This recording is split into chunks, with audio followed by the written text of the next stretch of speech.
All right, Ellen, would you do us the honor and read the English? We're in the portion of Yitro, and we're on page 116. Yeah, 116. Go ahead.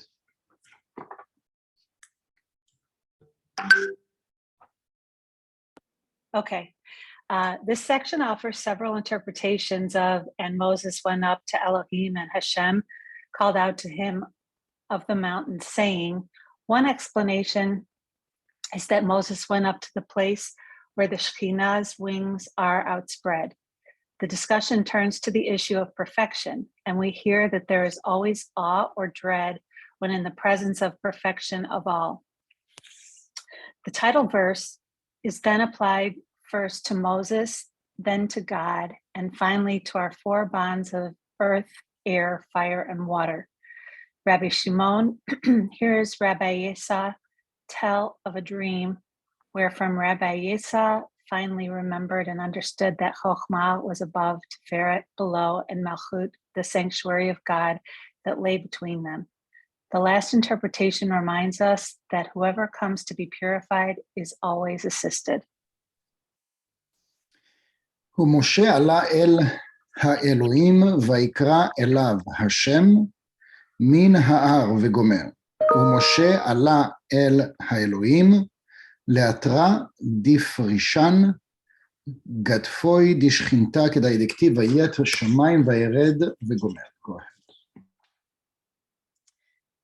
And Moses went up to Elohim, and Hashem called out to him out of the mountain, saying, and Moses went up to Elohim means that Moses went up to the place where the wings of the Shekhinah are outspread. As it is written, he bowed the heavens also and came down. תנא אמר רבי יהודה, כל זמנה דגילופי מלכה אלה, מתיישרן בהתריהו, על מין כולו בחידו. וכל עובדין מתיישרן בקיומהו, כדאי דכתיב, את מעשה השם כי נורא הוא. מהי כי נורא הוא? אמר רבי אלעזר, שלימו דחולה, כדאי דכתיב האל הגדול הגיבור והנורא, מהי והנורא? די יעקב וכתיב ויעקב איש תם.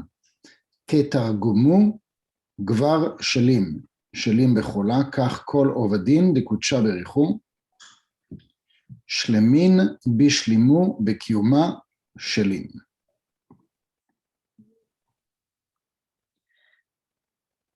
We have learned that Rabbi Yehuda said that as long as the legislations of the supernal king adhere to their proper places, meaning that they balance between right and left, all the worlds are with joy and all the works are maintained properly, as it is written, the work of Hashem, that it is tremendous.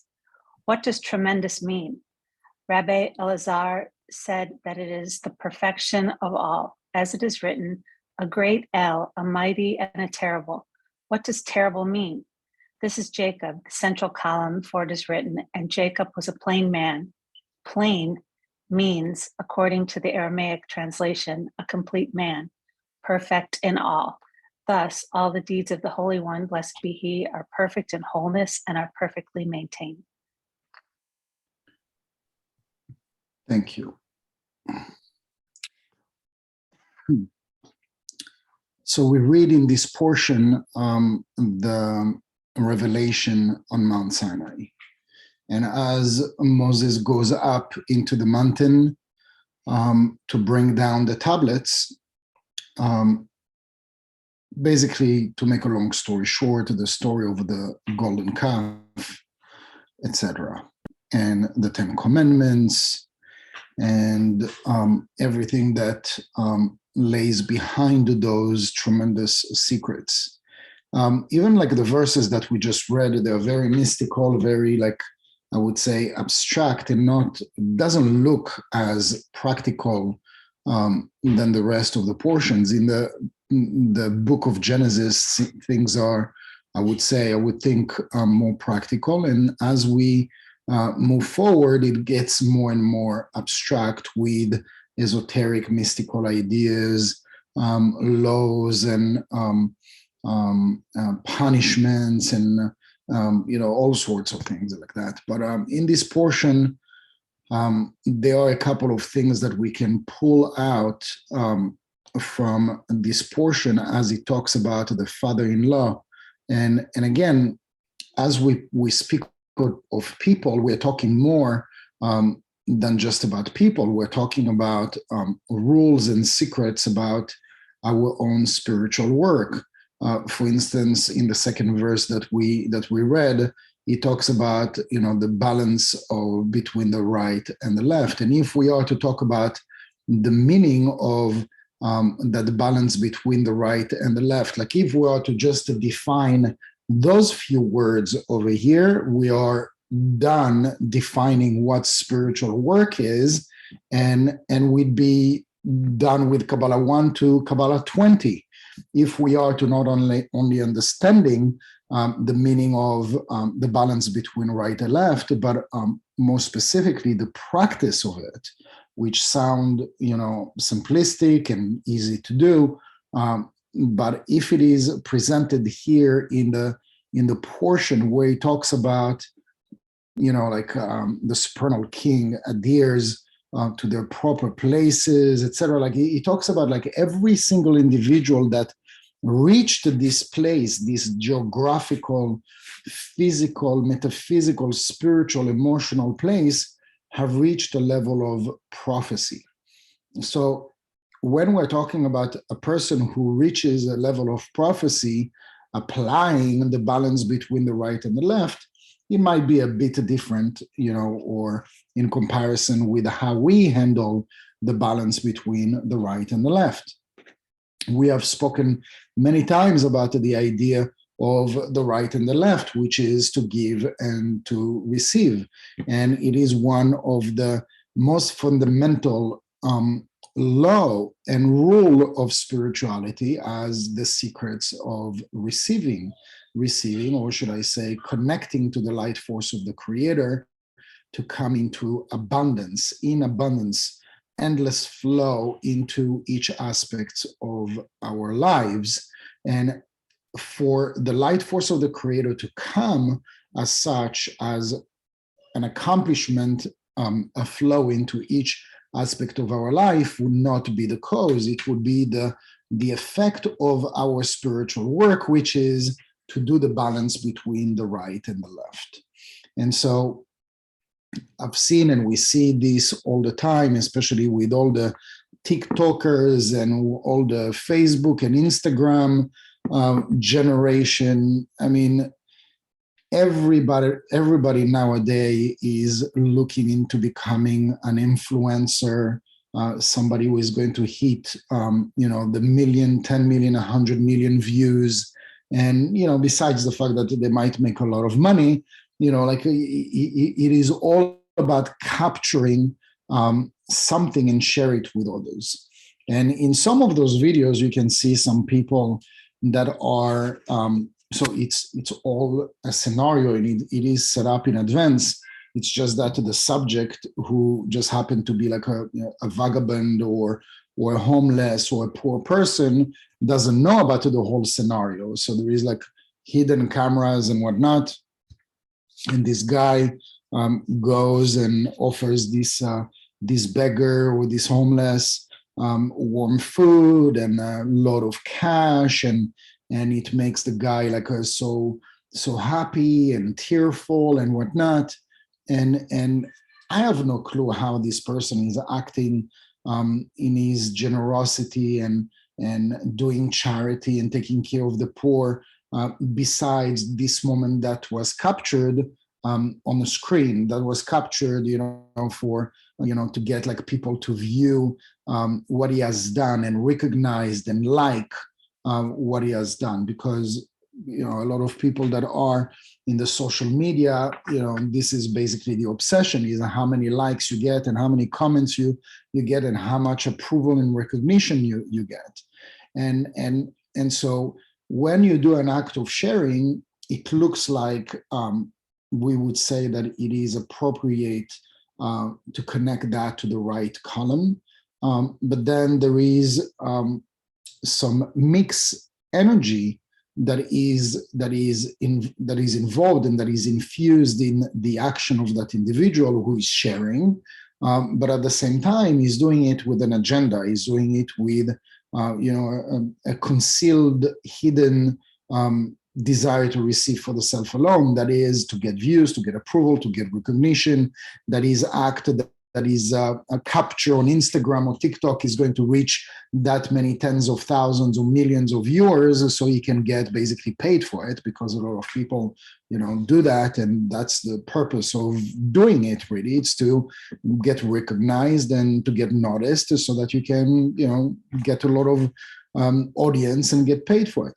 So, when we have an agenda, any sort of an agenda, that agenda taints the desire to share, taints the right column, and becomes a more left column than it was originally right column. It's very possible that at some point there was a genuine desire to help, but then the tainting came along and took advantage of the situation.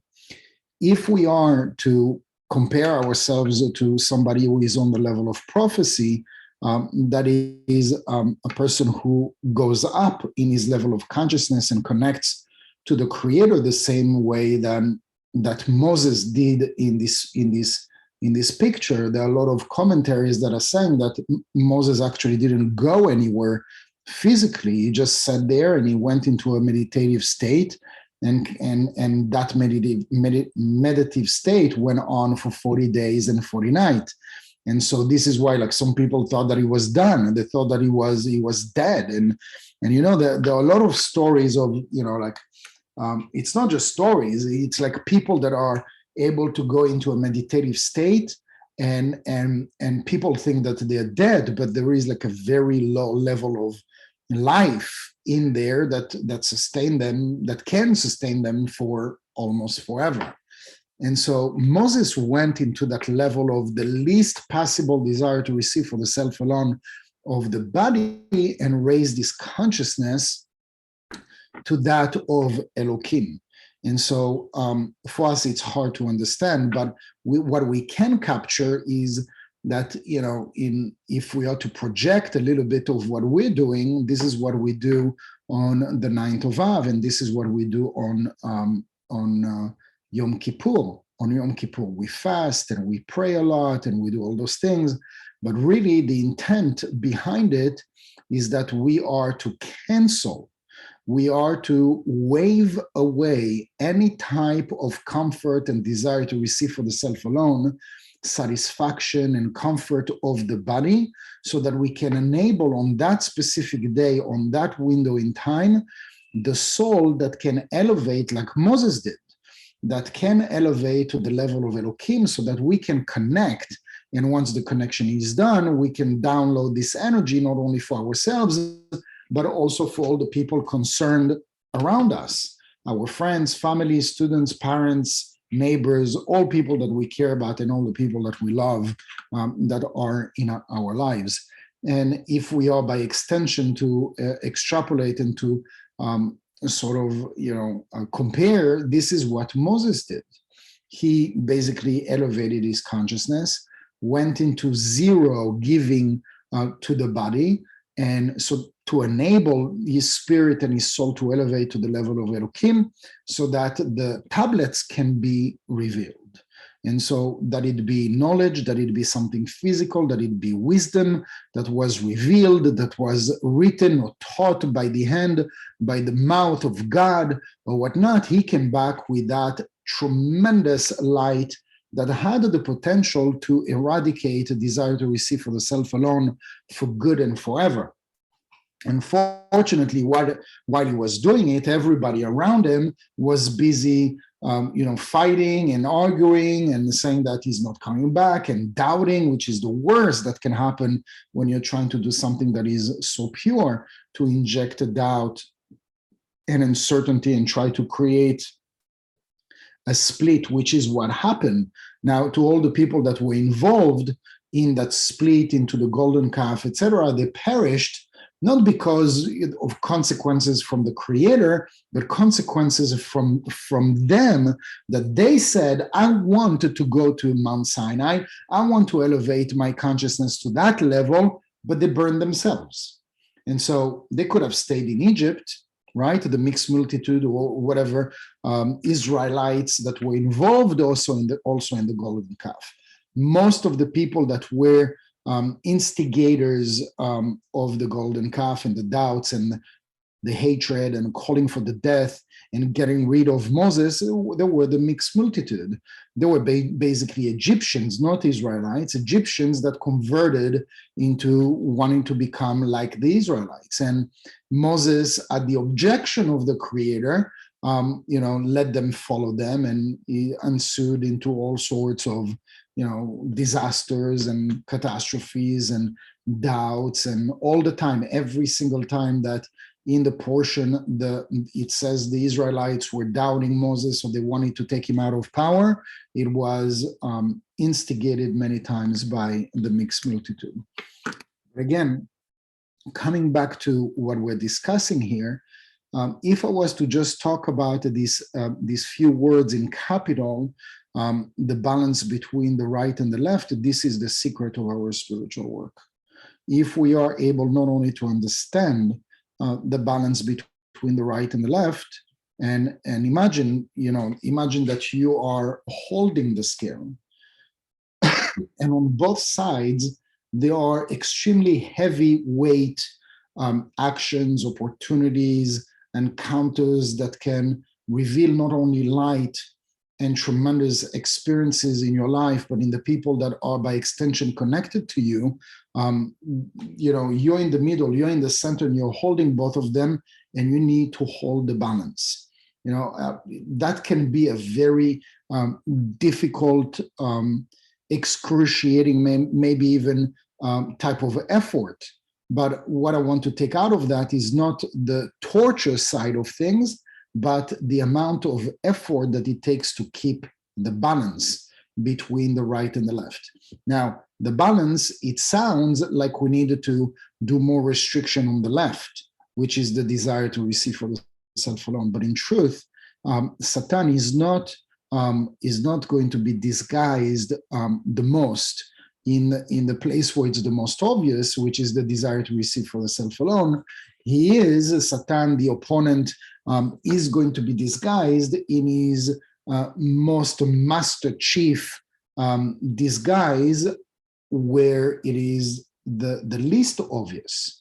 And the least obvious hiding place is where you'd feel like you're doing the right thing, where you'd feel that you are helping out, where you are generous, where you are caring, where you mean good, where you have the best intentions. This is where the opponent is basically using most of his tricks to basically cook or bake the best hiding spots. It is in the right space, the right column. And so the obvious is that when we are reactive or we're emotional and we go against our nature and we push against it, against doubts, against laziness, against negative thoughts and procrastination, etc., those are like the most obvious. Okay, so we know that this is the opponent, this is Satan. But when we wake up and we have a desire to help and to share, etc., and we feel good about it, where is Satan in that? Majority of people that are decent and have the head on their shoulders, the intention is pure, the intention is good, it is very hard to see or to recognize that the opponent is present. Why? Because it feels right and it feels good.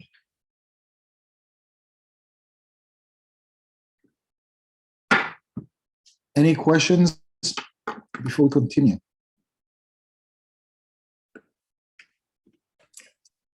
I do, Yehuda. It's Anna, but I can't see you, and I'm sorry. That's okay. Welcome back, Anna. Thank you. So if we're doing something good, please forgive me because I'm sorry for everybody else. But if we do something good, Satan can be more present. If we're trying to like help someone who's ill or our children, I'm having a hard time with that. First of all, it's a very good question, and I don't want you or anybody else, as a matter of fact, to feel ever sorry for your question. Thank you. There is no wrong question. There is no wrong consciousness behind any question. And if I ever make you feel this way, sometimes I can. My Gemini. No, you never do. But if ever I do, I apologize. But we should you. never feel sorry for our questions. So it is a very good question because, when you're getting upset at somebody, or you get you have a remorse or guilt, or you can't forgive, you have a hard time, you're holding on to grudge, it's easier to say, okay, so this is the opponent. The opponent is tricking me, is causing me to live in the past, and is worrying me about the future, and I cannot live in the present, I cannot enjoy my life, I cannot find a new soulmate because of all those things that are happening, my negative thoughts and my negative emotions, they're causing me such and such and such. Much easier to recognize the opponent there. Now, he gets a major piece of us when we fall into this kind of traps, obviously. But we taught, and I don't know if you remember, but in Kabbalah 1, we said that the opponent is a master magician. And his biggest trick is that he does not exist. This is his biggest trick. Now, if it is obvious that what we're discussing, so this is the opponent, it's not his biggest trick because it's obvious. And so certainly he's going to take a piece out of you because he got you. He didn't have to even make a lot of efforts, because each and every single one of us has that piece of us, or has that area in our life that we are very fragile, that we are kind of weak, or it's hard for us to restrict, to pause, to breathe in, and to not respond in the moment. It's each one of us has an area, or a person, or a situation, or at work. So you could have 25 or 30 people that are working with you, and you get along with everybody but one. And so, and you're trying as best as you can to avoid this person, but sometimes you can and sometimes you can't. And I had a meeting today with one of my students. Everything is going well, at work and relationship and everything, but that person that is part of his family, this is like the same old same. Every time that you walk on eggshells, and the person is is very moody and very reactive and very negative and very judgmental, and you're always careful with this person. But everywhere else, it's great. So it can be a certain emotion in us, it can be a certain person, it can be a certain environment, it can be a certain place that triggers a certain emotions in us. And so this is the obvious. But it cannot be the biggest trick because it is obvious. And so the biggest trick of the opponent of Satan is where he plays his best trick, and you don't think that he's there. And so majority of times, and I'm not saying all the time, but majority of times it is concealed in the right column, which is the aspects of sharing, where you think that you're doing something right, and you're sharing with people that you love, and you're sharing with your kids. What's wrong sharing with your kids? Nothing wrong sharing with your kids, at least in the act, at least in the ethical aspect, or in the emotional aspect, or in the parenting aspect. But in the energetical aspect, it's very selfish. Why is that selfish to share with your children? Just ask yourself this question. Would it be as easy to share with a complete stranger the way that you share with your children, to share with a complete stranger? The obvious reason, if you ask me, obviously not. I care and I love my children more than I love myself. And obviously I would share beyond anything that I can imagine, and a complete stranger I would avoid. I don't know the person, how can I trust? There are all sorts of reasons that can come up to my mind. But again, if your children are basically by extension you, by extension your own DNA, when you share with your kids, it is like you're sharing with yourself. So I'm not hinting to not sharing or to stop sharing with your children, but at least if we can reframe thinking that we're sharing with our children. So keep on giving to your children the same way that you have done, with love and affection and tenderness and everything else that you have done this far. But at least let's not fool ourselves that spiritually, energetically, that we are sharing with them because it makes you happy. If you were sharing with an individual and you hate it, you're revealing nuclear power extension of light in the world. Oh my gosh. No amount of light that would be enough to consider how much light you're sharing with somebody that you cannot stand, as opposed to sharing with somebody that it comes naturally. If you're sharing naturally, which is right column, so both of them, by the way, they're right column. Sharing with your child or sharing with somebody, not a stranger, somebody that you despise, somebody that you cannot stand. Like you can't even, like somebody would come and say, hey, do you want to share what not? No, like, you know that I can't stand this person. I mean, there's sometimes that you don't have a choice. Imagine that you're in a company of 10 people and, you know, they do these tricks sometimes, you know, it's like the birthday of this one, the person, let's chip in, like everybody puts like $2, $5, $10, and let's get a present to this person. Well, it just happens that next week, it's the birthday of this person that you cannot stand. You cannot stand that individual. And obviously, you know, it's going to come, you know, that in the next meeting, somebody is going to have like this genius idea while this person that you cannot stand is going to the bathroom or whatnot. Hey, what do you think? Next week, it's this person. Okay, let's, you know, everybody put $10. We'll get him a gift from Starbucks or whatever, or Macy's. And you see everybody putting $10, $10, $10, $10, and you're the last one. Hey, what do you think? Yehuda, you're going to put $10? Or obviously peer pressure. You don't want people to judge you. So you put the $10, but you hate it. Every piece of that action, you hate it, but you still do it. And you know what? Are you going to reveal light? You're going to reveal some light. Some light, because it's still right column. In the right column, you generate a spark of light. Now, if you do the same act, and you know, if you're a spiritual individual, you study Kabbalah, right column, left column, and you know that going against your nature, which is like today, Tu B'Shvat, is like the 15th day of this month, is the celebration of the trees. It's the new year of the trees, which is to go against our nature. Again, it taps completely with the secret of spirituality, which is to go against the nature of the right, to go against the nature of the left. This is the secret of spirituality, and this is the secret of revealing light. If it flows naturally and it feels great and it feels good, you are revealing light. Let's not, you know, misinterpret or, you know, like quote me wrong. If you are sharing with your kids, you are revealing light. If you're sharing with the people that you love and with all sorts of charitable organizations that you have made the choice, that you feel connected and this is your truth and this is your calling, etc., you are revealing light. Absolutely, there is no conflict and there is no argument about it. How can you reveal the most light out of your action is where it's going to be somewhat of a challenge. Now, I'm not saying this that all sharing needs to be a pain, but all sharing that is going beyond your nature ends up to be a level of satisfaction and fulfillment as a return that you have never experienced before.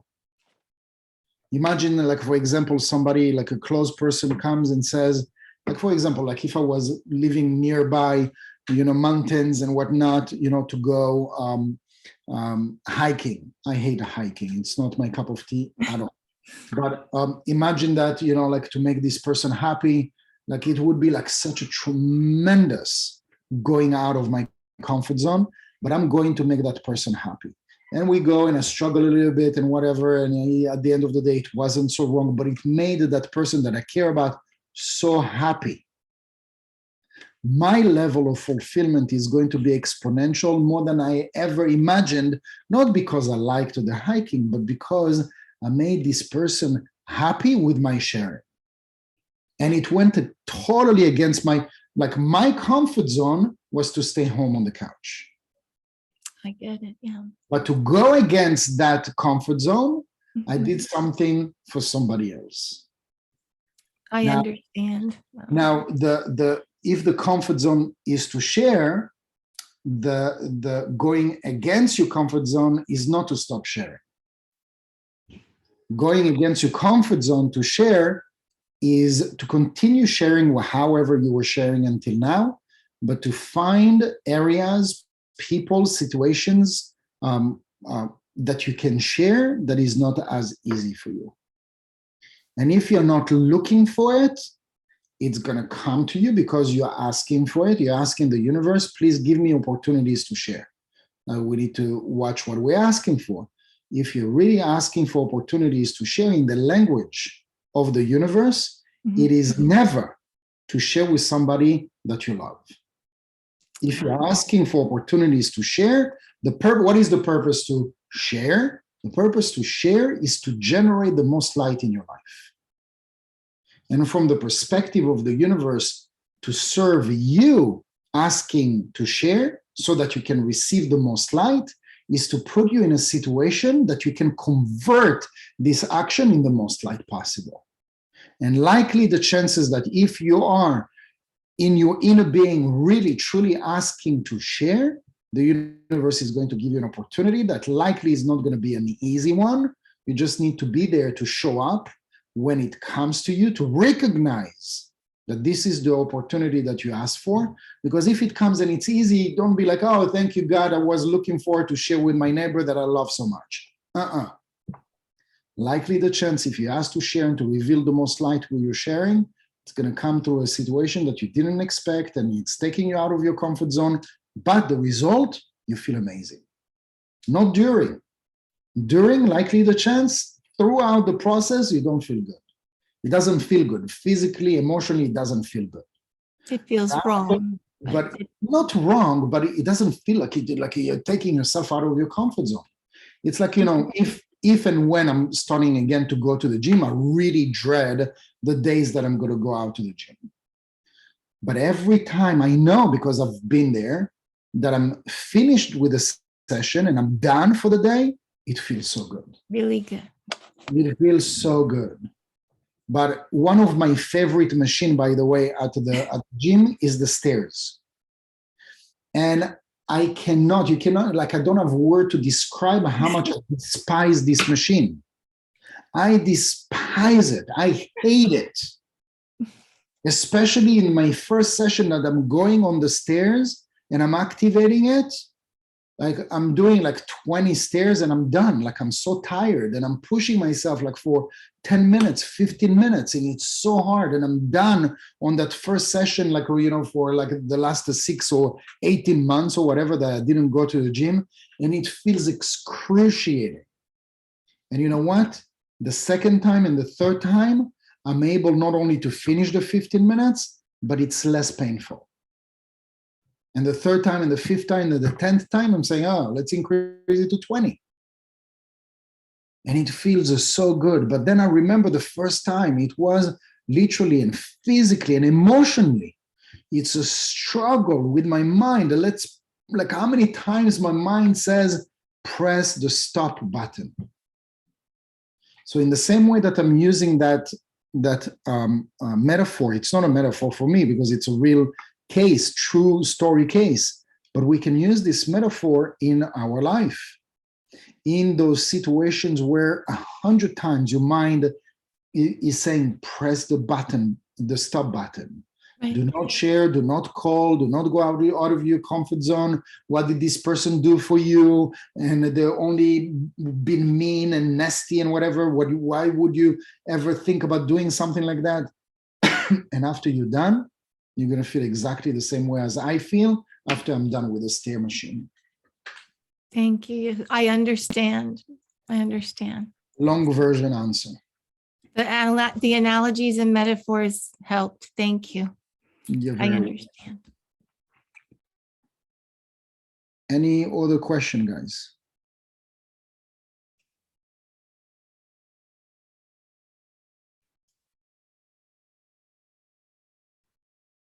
Good. I guess everything is clear. I'm looking for every opportunity for all of you to ask the light for more opportunities to share and reveal more light in your life to the level that we can elevate our consciousness to the level of Elohim so that we can see, connect to the bigger picture, recognize those opportunities before even they become excruciating, recognize the opportunity, knowing that I'm going to get on this machine, but it's going to be good for me. You're going through struggle, but it's good for you. And once you know that, not only it becomes easier, but the outcome comes faster. The completion of that tikkun, of that struggle, comes faster. The more we embrace it, the more we struggle with it, and the more it extends with time. This is where the illusion of time takes place. When we're embracing the tikkun, we shrink time. When we are rejecting the tikkun and we struggle with it, this is when we extend the time and we accelerate this loop situation where we experience again and again the same struggle with the same situation, the same emotion, with the same person. Embrace the tikkun, embrace the struggle, the same as with this machine that I'm embracing. Bring it on. The day that I'm starting to go to the gym, I'm only going to go to this gym if they have a stair machine. That's it. So thank you very much, everybody. Until next week, lots of love and enjoy your week. Thank you. Yehuda. Thank you. Thank you. Thank you. Welcome. A bientôt. A bientôt. So